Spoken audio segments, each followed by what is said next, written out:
여러분들 안녕하십니까? 조철이 최정의 글로벌 시장 박물관 이야기.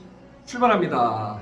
자, 여러분들 그동안 잘 지내셨습니까? 요즘 국내외 시장에서 직구 역직구 시장이 계속 지금 늘어나고 있습니다. 뭐 이미 2021-22년에 5조에서 6조원대 시장인데요. 2025년에는 2배 가까운 10조 원 이상 시장으로 좀 커지고 있습니다. 뭐 여기에는 이제 관세 기준, 납부 방법도 너무 중요해갖고, 자, 이번 시간에는 해외 직구, 역직구, 관세 기준, 납부 방법에 대해서 한번 좀 살펴보겠습니다. 자, 이미 이커머스 시장 기업들도 직구, 역직구, 쿠팡, G마켓, 11번가 등 글로벌 시장에서 이제 카테고리를 강하면서 계속 사업을 확장해가고 있습니다. 그래서 이제 해외 구매, 거기서 가장 중요한 게 통관이 중요하겠죠. 네. 통관을 할 때 보면은 면세 기준, 초과 금액 이런 것이 있기 때문에 이 내용 한번 좀 진행해 보겠습니다.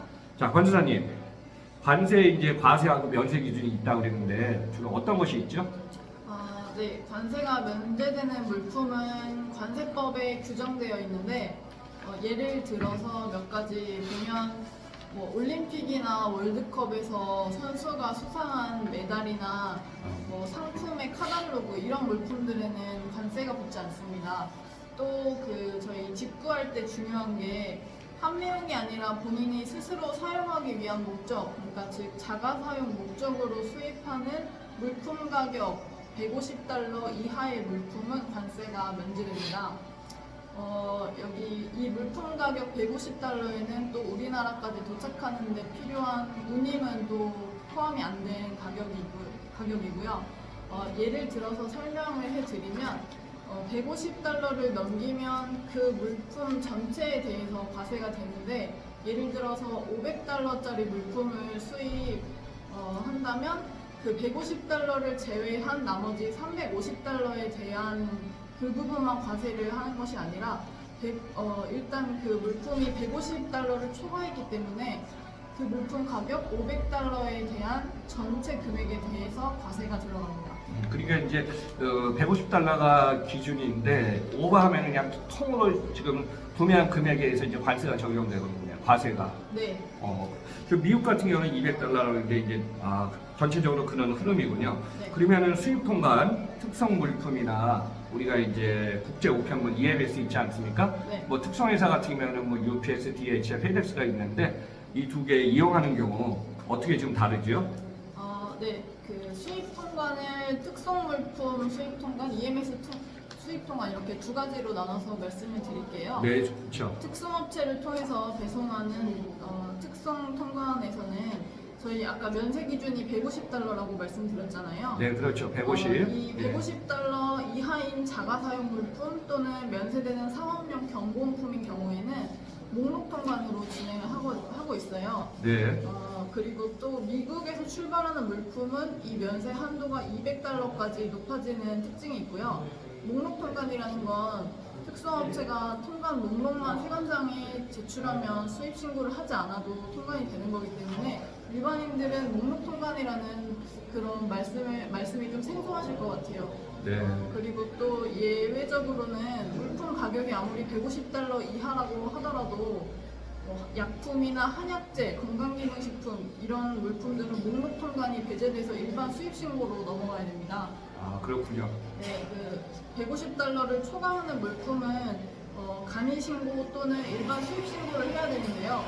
사실 실무적으로 간이 신고와 일반 수입 신고는 큰 차이가 없고, 간이 신고할 때는 일부 항목을 좀 생략할 수 있다는 특징이 있긴 한데 둘 다 관세사를 통해야 되는 특징이 있기 때문에 이거는 법적으로 너무 깊이 들어가지 않는 걸로 하겠습니다. 네, 그래요. 특성회사 또 이번에 EMS 네. 국제 우편물 사항은요. 네, 우편물 통과는 또 특성 물품이랑 약간 다른데요.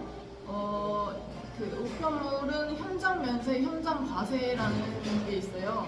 그래서 관세 및 내국세 같은 세금이 부과되지 않는 물품은 현장 면세 처리를 하고, 그리고 과세 가격 결정에 어려움 없이 바로 가격을 알 수 있는 물품은 현장 과세로 진행을 합니다.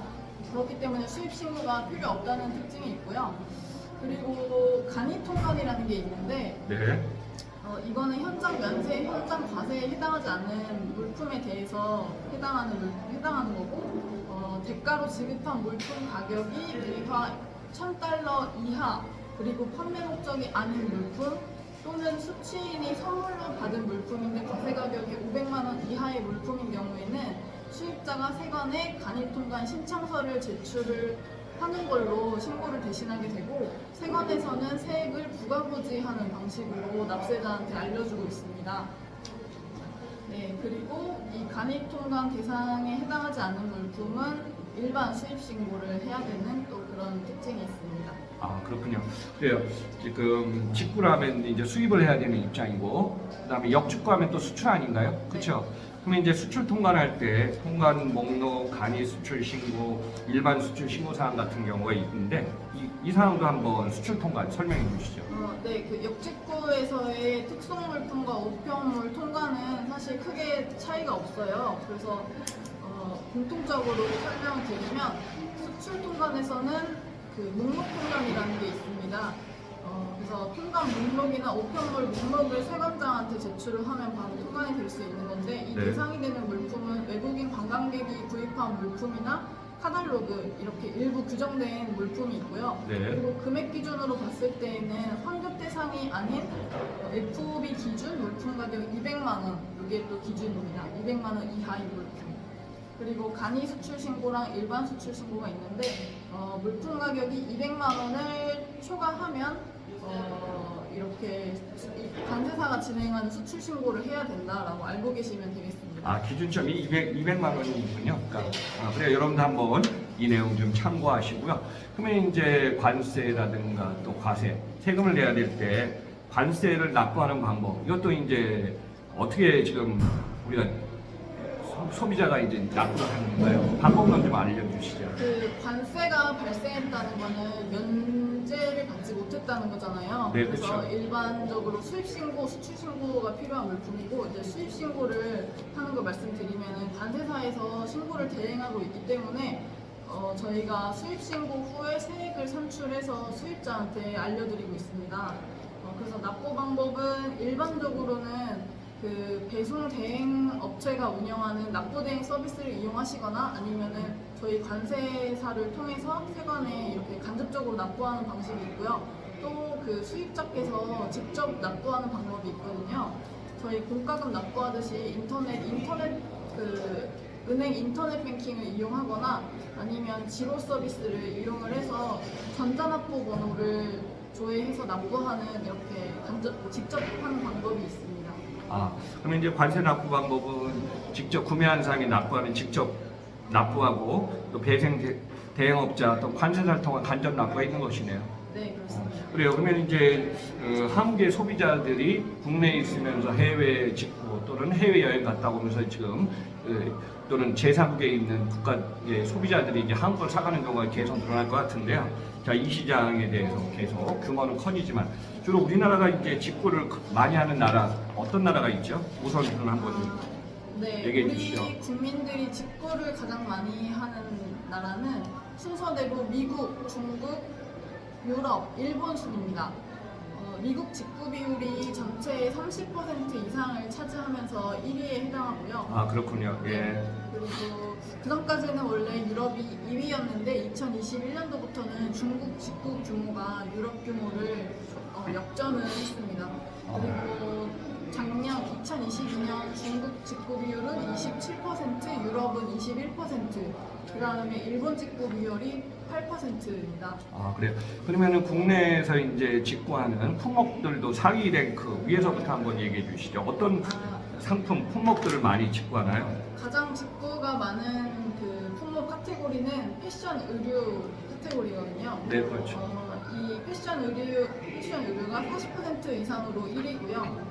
식품은 25% 정도로 2위. 그래서 이 두 품목군을 합치면 60에서 70% 정도 차지합니다. 그다음은 전자통신기기, 화장품 순이 되겠습니다. 아, 그래요. 뭐 여기서 참고로 최근 조사한 데이터를 보니까요. 자, 우리나라 직구 연령층에 보면은 가장 많은 게 역시 40대, 아무튼 뭐 IT나 이걸 갖다가 많이 사용하는 40대 비중이 한 32%고, 30대가 30%, 50대가 23%, 40대, 30대, 50대가 전체 80% 이상의 지금 직접 구매를 갖다 많이 했다고 지금 데이터가 좀 나오고 있습니다. 그러면 이제 앞으로 글로벌 시장에 지금 전체 200개국 이상의 80억 명이 살고 있는데 이 시장 규모는 직구 역직구 계속 커질 것 같고요.